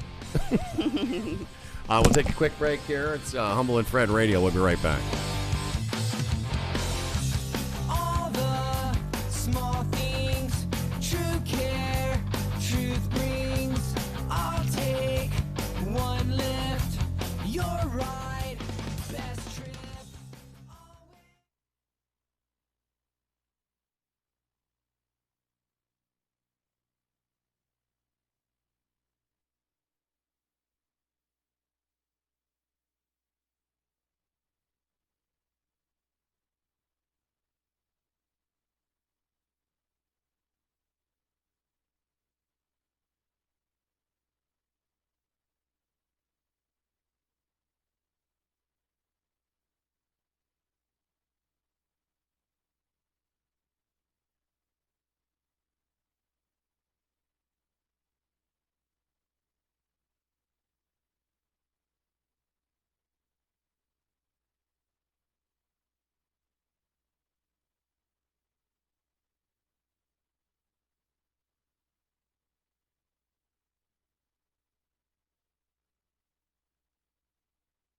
Welcome back, everybody. Oh, what does that mean? I listen to you. I hang on your every word. You're like Moses to me. I'll bug you. Not quite a legend, but no. Dan's a legend. What's it? Would it be better to be Moses or a legend? Or I guess Moses was a legend. a legend. Yeah, I guess the legend of Moses. You know, it's funny because Moses is one of those names. It's like I always joke about how no one names their kid Howard anymore, but seriously, Moses has gone way out of style. I wonder what's more out of style, Moses or Adolf? Seriously. Wouldn't you love to know that? When was the last time a child was named Adolf? 1945. Yeah. That would be my guess. Yes. Well, no, because it took a while for the news to get out. But same with Moses. I mean, there have been people named Moses, since Moses was around. Well, there's a lot of Spanish kids named Jesus, but it's spelled Jesus. No, I know. But you say Jesus. Oh, do you? You would never say Jesus. Oh, okay. Here's my kid Jesus. This is Jesus. Jesus. Well, where you're going tomorrow? What do you mean? What's the matter? What are you worried about now? I'm not. Well, I know Dan just told me about some major battle between the cartels and the army on a highway. Oh, yeah. On a highway close to Cancun. I wasn't trying to scare you. I was just amazed by the brazenness of what criminals can do with airplanes and highways these days. In broad daylight, they landed a plane full of drugs. Right. 2-engine plane. Yeah. And members of the gang had chopped down trees along the highway so that the plane could land properly. Exactly. And in the middle of the day, they just stopped all traffic. Can you imagine one of the highways here being stopped so that some cartel could land a plane? No, I can't. But say what you want about criminals, but they're go-getters now. They're go-getters. Was there a shootout? There was a shootout in the end. I think. Did any Canadians die? No Canadians were. It was authorities. Drunk. Was there a shootout? I'm drunk with fear. Did anyone? I hope my wife's not listening. Was there any Canadian? Well, yeah. Between SARS 2.0 and the cartel, I don't know what you're gonna do. I'm going to buy a bubble. Yeah, Brexit's happening when you're down there. Mm-hmm. What, for Mexico? Yeah, well, no, for, the world's going to go, right? Yep. So that's the leading edge. Listen, don't give him any more fuel, all right? He's excited enough. Anyway, we'll talk about so much more in a second. But first, why don't we focus a little bit about our friends at the Chamber Plan, if we can. We've told you about Teledoc and how convenient that is. No, it is. And available through the Chambers of Commerce Group Insurance Plan, chamberplan.ca. This is the situation where something's ailing you or one of your kids. You can get on the phone and talk to a doctor without sitting in emergency for hours on end. It's just a great, great service. Part of what the Chamber Plan is all about. Health, dental, travel insurance, HR component, all these things available under one big umbrella. 30,000 Canadian businesses now part of it. They've been around for 40 years. Chamberplan.ca. Go there, get a free quote for your small business. Billboards in the buildings, memories of it still keep calling. How would you like to know the top 10 ways hackers get around your firewall and antivirus? CDNtechnologies.com has the answers. Whether it's backups and recovery, IT security or IT services, IT support, it's all with our friend Barb Paluskowicz. And CDN Technologies, you produce the Paluskowicz podcast. That's right. Know it all. What did? No. No Tech Talk, KNOW. No Tech Talk. And Barb's got guests on there. A real deep dive into the world of IT securities. Get started. Services and solutions are just a click away at cdntechnologies.com. Okay, so about 2 weeks ago, I changed my service here in the studio, in the house, into our business, whatever, from satellite to 5 TV, and from satellite, so I got 5 TV, and I also got the internet with it. That's cool, because now we have internet that also services the office, but also services the residents, and of course we need that for our business, don't we? Yes. It's a business expense. It's a resource. So when I made the change, I get on the phone, this is 2 weeks ago, with Bell, And I go through. Basically, what I'm trying to do is get the bill changed from my account to our company account so that it can come out directly from the company account, which is Humble and Fred Radio. It's pretty simple, small business, no big deal. But it's a few different phone calls, and I was on the phone probably for a good solid hour between going from mobility to what all this. You know the typical, at first we have to call a different number, and then when I explained to that person, they transfer me, and then it took a few things, and I had to give them the transit number, account number, and all those things that you gave me, right? Right. Pretty simple. Don't give them on the air, though. Okay. Oh, I shouldn't. It's transit number 555. Wait a second. I was about to give everyone. Okay. I thought that'd be a good bit. All right. Yeah, it'd be a great bit. Bank number 12. Wait a second. So you don't want me to give out our banking information? No. Wow, no wonder you're CFO. I learned so much at the feet of Brampton Moses. Anyway. And so a couple days ago, I said to the Fred man, who is obviously in charge of the finances of the company, I said, I got a bill from Bell, and they've billed me, so I guess I'll get on the phone with them and try and correct it. And so yesterday at noon, I started the process again, and then basically, as I just described, I called the wrong place. And there was a mobility thing because it's our Bell bill. And I went back and forth. And I got to be honest with you, I think this is the truth. I talked to 5 different people in the course of a 90-minute process. So, yeah, I was definitely getting frustrated. And I kept saying to the person I was talking to, listen, I know it's not you, but you can imagine this is frustrating. I went through all of this 2 weeks ago, and I just want this done. And, and by the way, I say this with respect to you.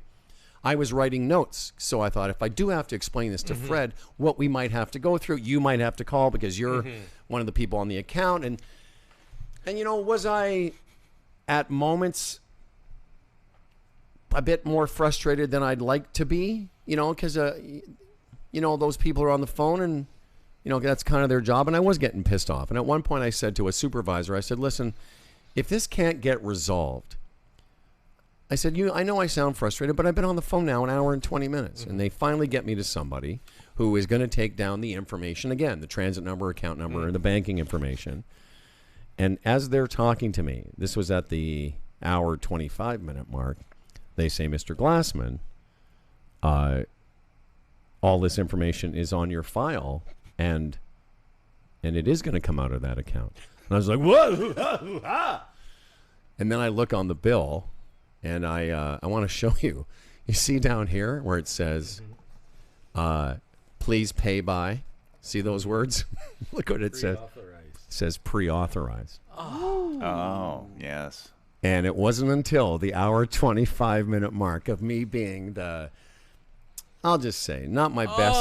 I know. Oh, how did you not see that? I know. So when I see a bill, the first thing I look at is the due date. Oh, no, I got the due date. It says bill date January 16th. No, but on that line, I would have seen, Well. So, and I had told you, so that bill you got wasn't for you to pay. No. It was just to show me that the bill was there. It's a statement. And did you go and pay it? And it was... No. No. I spent 90 minutes being the frustrated consumer threatening to go to Rogers. So what was the conversation? Why didn't the first person say, what do you, like... I'm looking at your bill. It says pre-authorized. Because I just started by saying, this has happened. I need you to get me to somebody that can make this happen, and I've done all this work. So the last, and I kept saying to the people, person 1, 2, 3, 4, I kept saying, I know this conversation's being recorded, so let me just say. On behalf. And then at the fifth you person. said that? I know this is being... I said, I know this is being recorded, so let me just say, I know it's not your fault. I'm just frustrated. And then at the 1:20-hour, 25-minute mark, and when I discovered that it was pre-authorized, I said, I know this conversation is being recorded, so I just want to apologize to everybody. That's what I said. I just want to apologize to everybody. I said, could you send a note to the other 4 people that I've just been a dick to? Could you just tell them that I'm sorry, that I'm old now, and I'm 60. I wish I hadn't. I want to tell you, I felt terrible.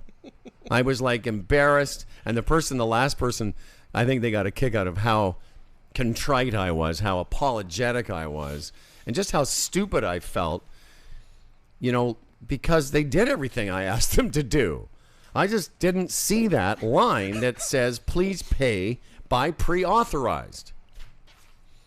I'm impressed, though, that you talked to 5 people, because usually you've got two people you can talk to. You can talk to the first person and then the second person, the supervisor. Then he would get all impatient? Yeah. That would be it. Nicely done. Yeah. I would say by the third person, I was taking notes for Fred. I was thinking, I'm about to bail on this call because I was on hold again. And I thought, maybe I'll just tell the Fred man. Give him a call because the Fred man will take care of this.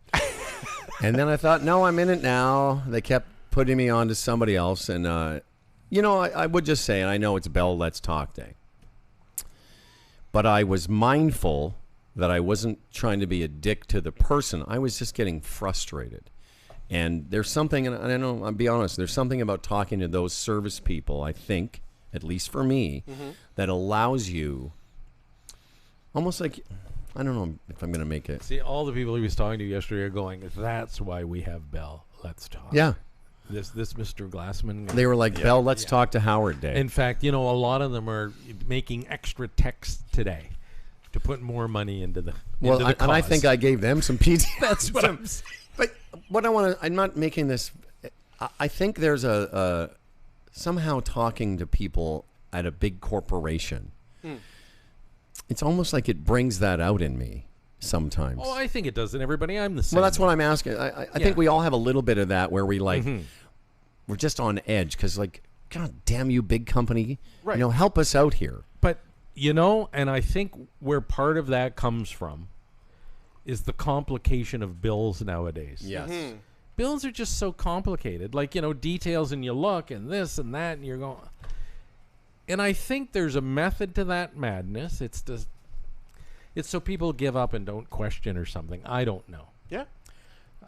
You think they put the friction in? Yeah, especially cable bills. I mean, seriously, with the different bundles and packages, and this month you've saved $846. I mean, your bill, your bill's like $100, and it's like you've saved $848. It's like what? And then you look at the bill, and it's so confusing. But I apologize to that person, and I apologize, because I say this in my little comedy show. Sometimes when I'm hosting, I say, you know what, if you're with somebody and they're mean to service staff, that says a lot about really what they're like, you know. Yeah. And I'm always careful not being mean or giving extra crap to people that are serving me in a restaurant or at a hotel, you know what I'm saying, like the people in person. But for some reason, when somebody is on the phone from a big corporation, and I was predisposed to being frustrated because I'd already gone through this 2 weeks ago.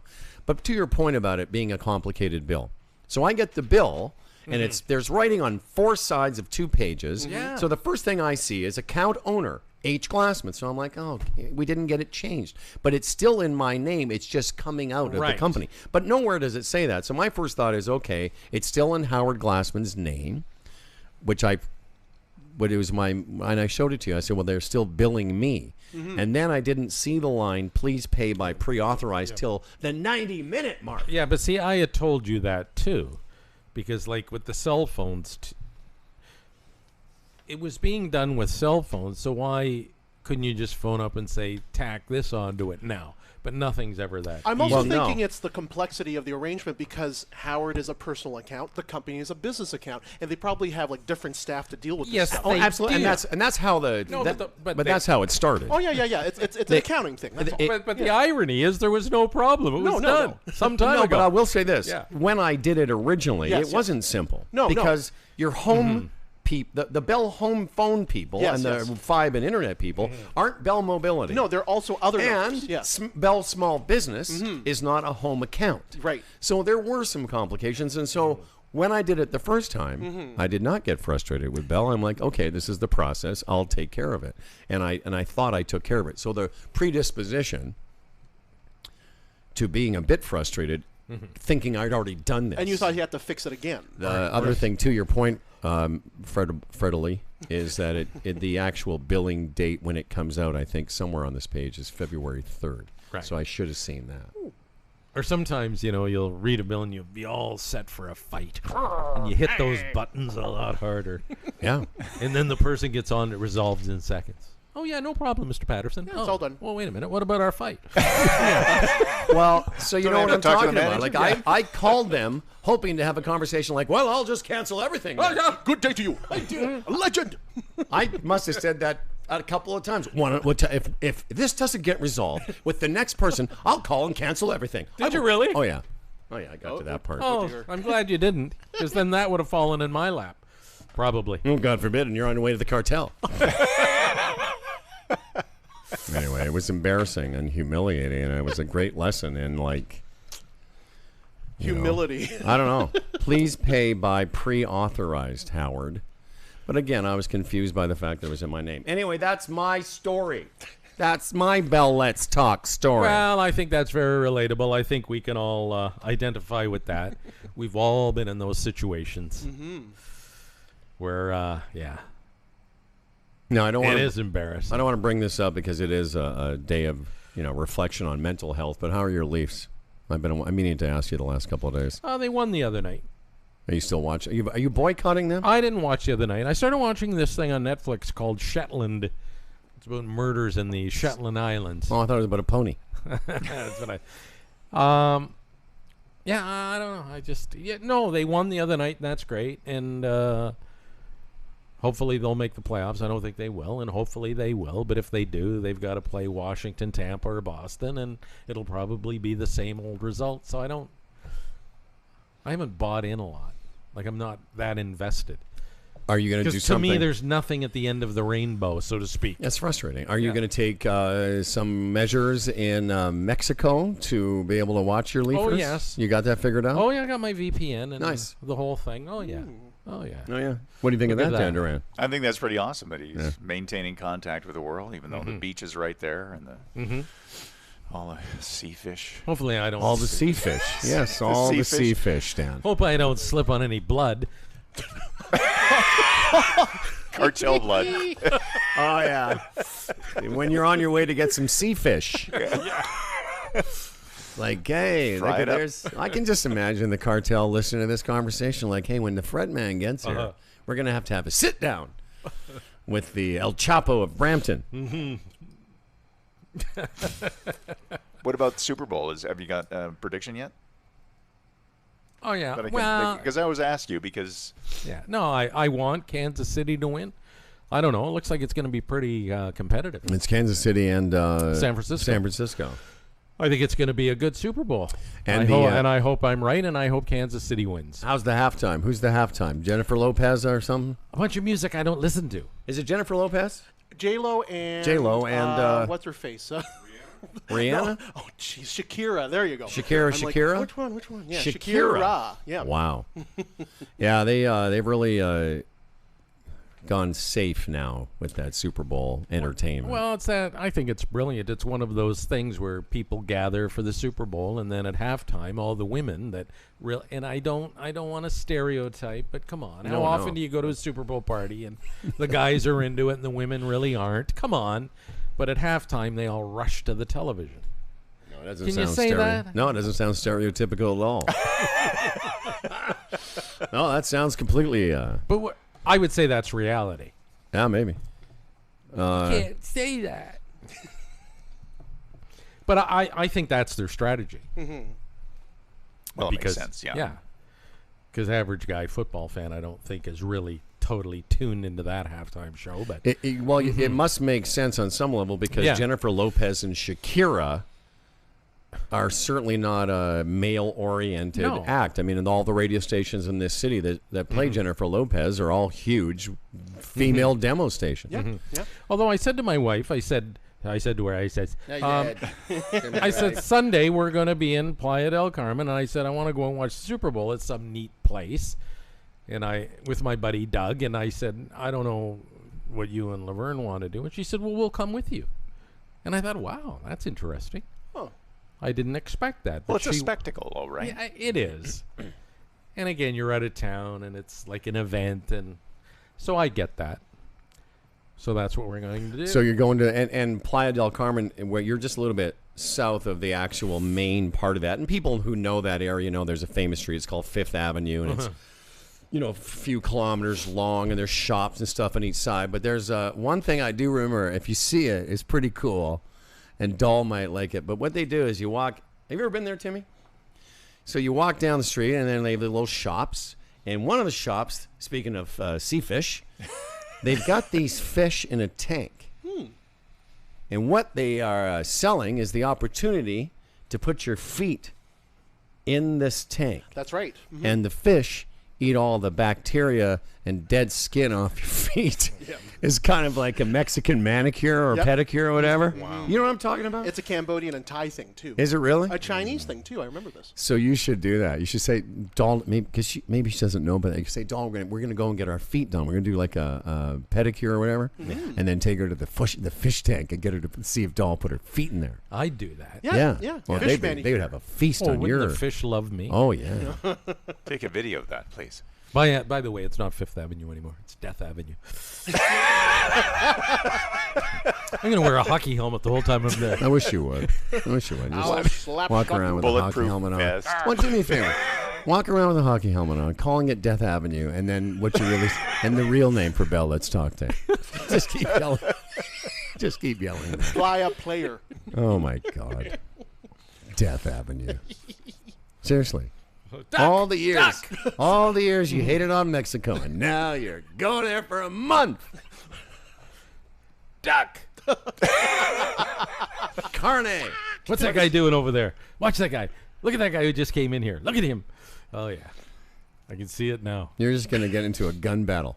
El Slapshot. Thanks to everybody on the show. We had Mike McIntyre from Tennis Canada, the retirement Sherpa, Tim Niblett, and our new friends from Indianapolis, Holly and Dave Combs. We're at Sticker U tomorrow night. We're back here tomorrow morning for Fred's last program for a while. And Dan Duran, thank you, sir. Thank you. Yeah. Got to stay overnight and God. hang out with you guys and, just have interesting conversations the whole time. I've been enjoying my conversations with you and with Fred. Isn't There's that a lot nice? going on, yeah. Yeah. We're going to continue for our podcast extra today. Phil Hong, why don't you do the honors here? Yes, this episode... our boy Sean will be back tomorrow. Yes. This episode of Humble and Fred Radio is brought to you by FYI Music News, The Retirement Sherpa, Gig Sky, The Chambers Plan, Paul Mapasa, CDN Technologies, and our newest sponsor, Sticker U, where you can get your stickers on Queen Street or order anywhere in the world. We broadcast to the planet from the worldwide headquarters of the Humble and Fred Show. More Humble and Fred tomorrow and online at humbleandfredradio.com. Most of all, someone said true love was dead, and I bound to fall for you. I don't even know why we bother saying goodbye. It's just, like the people. It's not like the people who were listening to us on the AM station were like, "Oh, well, I guess it's time to turn off the radio." It's just, Humble and Fred are done for the day. No one cares. That's my point. You gonna have your little apple now? Yeah, I might get to it. It's very sweet and juicy, these Jazz apples I bought, and not too big. I did something different for breakfast. Actually, for the first time since I've been in this house, I bought on Sunday, and we were grocery shopping, and I bought, they have this little baskets of avocados, like the smaller ones, right? You get like 5 or 6 in a little basket. You take it home, and the problem with avocados is they all ripened at the same fucking times. Yep. like it went from not ripe to ripe in a couple of days. So now I'm like having an avocado for every meal. So this morning I had a little egg and avocado upstairs. And I thought, because I usually have the same thing you do. You thought what? What? Just something different than granola and yogurt every day. So did you put the egg in the little plate where you took the pit out? No, I didn't. You know what I did? Okay. What'd you do? I microwaved them. Really? You microwaved Avocado? No, avocado? the egg, you numbskulls. No, I just did a little microwave egg, and then at the last 30 seconds I put some cheese on it, and then I had to cut up avocado, little egg, tomato. Beautiful. Just beautiful, Fred. No, I never used to eat avocados, but I like them now. Got into the guac, and then from there came eating an avocado with balsamic vinegar on it. That's a way and to make pepper. it work, Yeah. Pepper, balsamic, and the... Sometimes there's a bitter aftertaste on an avocado. What? I don't find that, Dad. What? I do. What was that? I don't find that. It depends what it is. But I can imagine. How about this? Getting the avocado, taking the pit out, little balsamic vinegar and pepper, poaching an egg and putting it in the little cradle. Oh, yeah. Wouldn't that be nice? They do that. What's that thing they do when they put an egg in the middle of a hole? In the toast. Oh, sorry. Is your mic even on? Oh, there should be. Yeah. Yeah. What is that Toasties called? or Toad something in a like hole that. or something? I guess it's some name like that. It's a British thing, isn't it? I don't know. Yeah. Oh, no, the British. I thought. Like toad in the hole, I guess, is something else, isn't it? It's a sausage. Yes. Stuck in. Mashed potatoes. Yes. Yes. Nice. So I guess the toast thing is a British thing, but we just don't know the name of it yet. Well, you get an aftertaste from an avocado. Sometimes, especially if you sometimes when you cook them, like when a cooked avocado, like done that on a barbecue and then put whatever the whole, put stuff in the hole, like some sea fish. Howard, Get some sea fish. when you take an avocado out of a bag, do you rinse it or anything before you eat it? Or No. You probably should, though. Rinse the outside? Yeah. I might run it.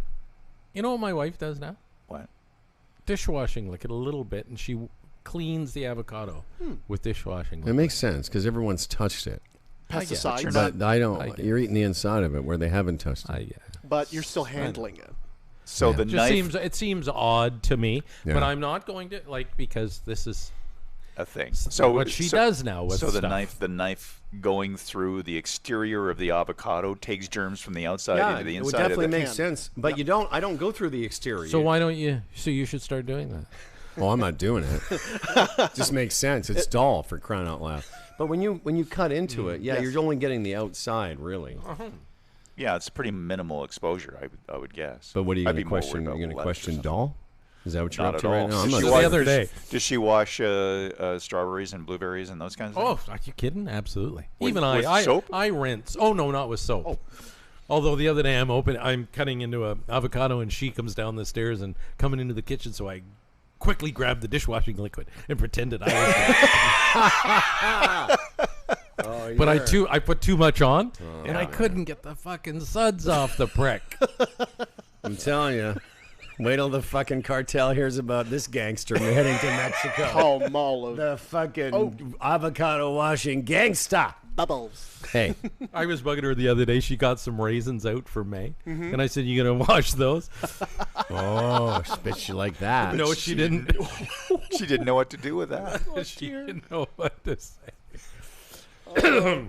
Excuse me. You blew her mind probably because yeah. when you think about it, I mean it's a it's a grape that's just shriveled up, so the surface area is condensed. You're consuming way more exterior stuff that hasn't been washed off. My argument is 10, 15, 20 years ago, we never did any of these things and we survived. Right. And probably had a stronger immune system. No, I am sure you're right. I've never died from not washing an apple. I haven't watched this. Nope. Well, yeah, because it used to be you'd see in the movies someone would take an apple and just rub it against their dirty coat. Yeah. It's like, no, seriously. Yeah. Like, It's most of it. you'd see that, they go, and then rub it against their dirty coat and then fucking eat it. It's a coronavirus apple now. Yeah. So Ian Service sent me this thing. The Edge sent him, and it's 102.1 The Edge. Take our survey and tell us how you use radio, mobile, and the web for music, news, and entertainment. No. And I think that's cute that they're like, hey, tell us what we should be doing, because obviously we're not making that. We want to continue to provide great content the way that you want it. I was saying to Dan last night. Was it last night we were talking about how the problem with radio is that it's the only medium that has not really updated its shtick.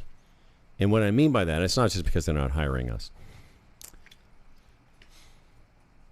Like everything else in entertainment has been updated. Late night talk shows have been updated. As I've said to Dan, there was a shift in entertainment in the late 80s when Letterman took over late night, and it was this whole, I call it the age of irony, was upon us. Everyone was in on the joke. It was all self-referential, self-deprecating. Our show was very much like that in the 90s. We used to make fun of ourselves, and it was a style of comedy, and we were part of it. The problem with radio is they haven't caught up to that, because there's nothing ironic about how they're ironic, and there's nothing sort of modern about their presentation. It's still hokey, and it's still 45-second breaks, and it's not. Well, I've said it's management by fear. That nobody wants to step outside the box in case it doesn't work, because then they'll pay for it on some level. Where it used to be program directors and whatever, they used to be encouraged to think outside the box, be creative, see where it takes Way us. back before It's all consultants gone. got involved. It's all gone. Yeah. But you know what I'm saying about, like, we have so many other, in a world where everybody can broadcast and everyone has a social platform, and it seems so more antiquated to me as the years go by versus, like Netflix. Netflix it's all updated.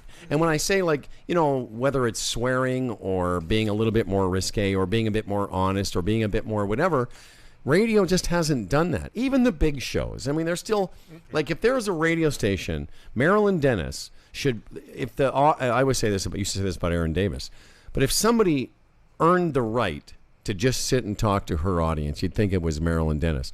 But I guarantee you, Chum FM is playing 8 songs an hour. They have one of the biggest personalities in this country sitting in their studio. But in America, it would be different. Although they might argue why screw with success, but because of what you just said. Yeah. They wouldn't screw with it because they're afraid to. Yeah. But this thing, 102.1 The Edge is sent out, take our survey and tell us how you use radio, mobile, and the web for music, news, and entertainment. Well, that's great. Like, you don't know already?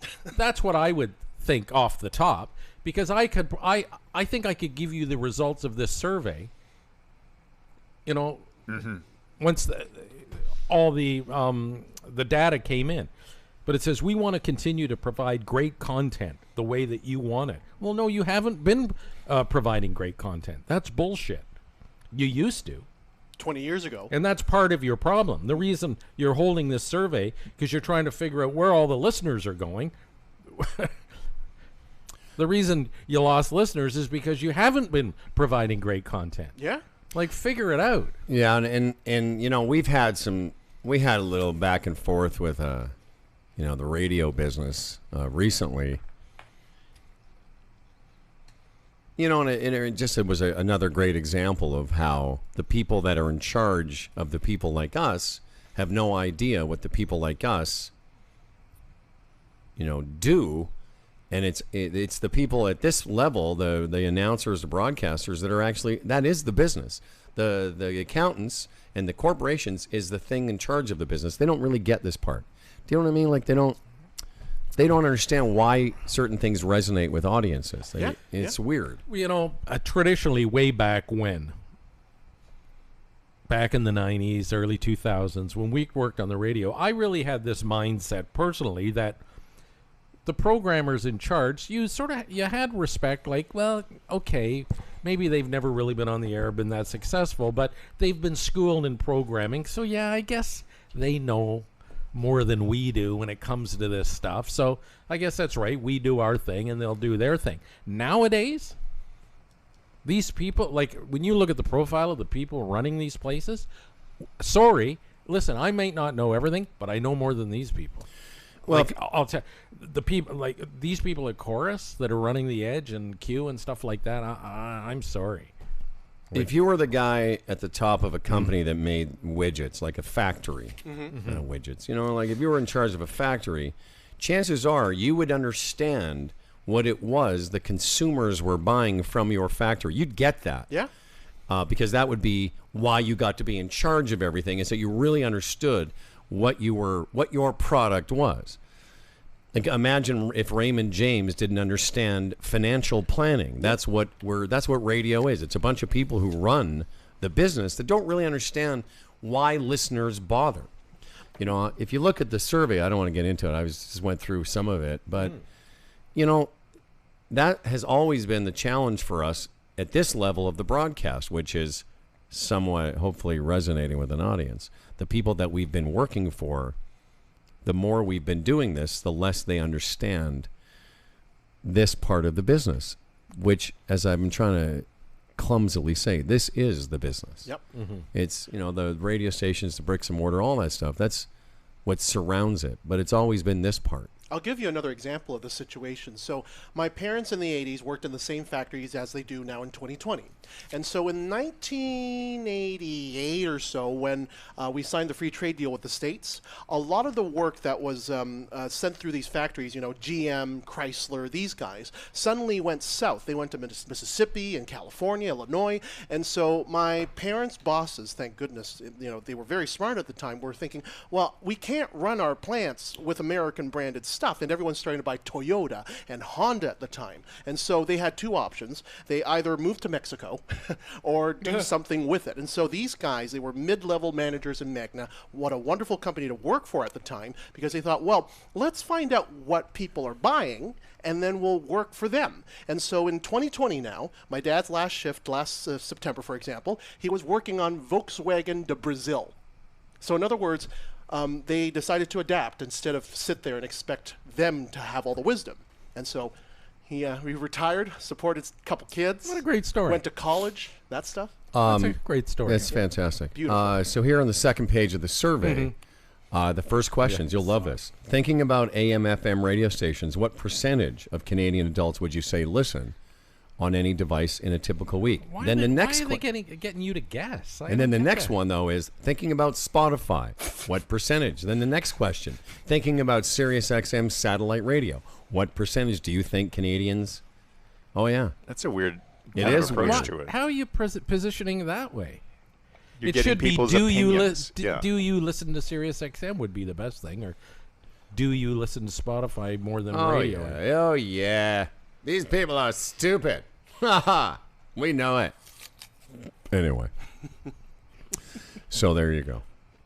It's a tough time to be in radio management, though, because as the It is. As the industry changes so fast, big corporations always have trouble trying to figure out what to do, because there's the inherent bigness of the companies, and all these decisions that have to be made are made globally within the company, right? In the olden days, a station could be working, but it's only like a few stations in a small company, and if that's succeeding, then you can copy that. But these big companies are so huge, they can't move with they haven't got the ideas to move with it. And let's be fair, some of these programmers, I'm sure, go into an office or into a boardroom and say, here's what we've got to do, and it's probably consistent with a lot of the things we say, but they're stopped dead in their tracks because that will cost money, and we're just not prepared to do it. And you can understand a revenue sink, right? So if you take on this new idea where you're going to sacrifice from listenership for long-term gain, they are just not willing to do it. Right, because the long-term game's not rewarded Yes. in the huge corporate environment, No. because it's all short-term. You got to get that It's next quarter. next Yep. quarter, yeah. Well, but a lot of other media outlets and a lot of other entertainment, I was going to say modality, but whether it's Spotify or satellite or satellite radio or whatever, or even podcasting, everything else is updated. Just radio doesn't feel like it has updated much. They're still doing short breaks with people laughing at nothing. But, Howard, the same was said about the music industry. And then the same thing was said about the... But the music industry has updated. Oh, no, but they... Record Not really. companies, you mean? No, record companies. Well, you know what I mean? they made- and if they did, they were dragged I into see it what over you- time. The actual corporations. Oh, yeah, but, that's what- but yeah. the industry became Right. streaming and Spotify and music on demand and all that stuff. Yep. Whereas radio just feels sort of like when you sat in a couple weeks ago and I was listening on the way to the procedure. It just feels old-fashioned to me. Yeah. Not that we're so great. We're not. But we're definitely doing something a little bit different. We're not walking into a Blockbuster. That's what it feels No, like. we're not. Yeah, But radio it's that feels like whole, and to be completely fair, it's walking another man's shoes. I mean, standing back, it all looks so easy and simple to us, but as Dan says, in the structure of a corporation, I mean, everything becomes so complicated. But you look at the Edge, it's crashed as far as listenership is going. I'm sure as far as revenue goes. You'd think they would be in a position now to say, okay, we're just going to go on a completely, and maybe they are in the next few weeks, go in a completely different direction, start again. Do you have to bottom out to make that decision? Well, we're about to find out. but a station that's still billing midterm or Midland, right? And then think, but down the road, this isn't going to work. Do we change now? Well, we can't afford it. Or do we wait till it peters out and then make the big change? Yeah. Those are tough decisions that, people in those positions, I'm sure, lose a lot of sleep over. Because it's big dollars. Yeah, and it can't be easy. No. It says, I would say that I'm not railing against any one person, but it just seems a bit old school, this whole business, Oh, yeah. Yes. I mean, considering what we went through last week, I was like, come on, really? At some point, is anyone ever going to get the joke here, Buck? Oh, no. And when I sent that last email, which we read on the air, didn't I? Saying we're not interested in... This was a bit. No response. No, of course not. You think even somewhere along one of those guys, especially the one guy, Ronnie, would have got back to us and said, hey, okay, guys, good luck, or... Nothing. Yeah. Well, he still has They a took job. it seriously. No, of course they did. He still has a gig. All right, Dan, everyone will see Dan on the radio tomorrow, but then, of course, next week he'll be live in studio for a couple of days. All right. Yeah. All right. Set that back. Bottles and cans, or just clap your hands, or just clap your hands. Where's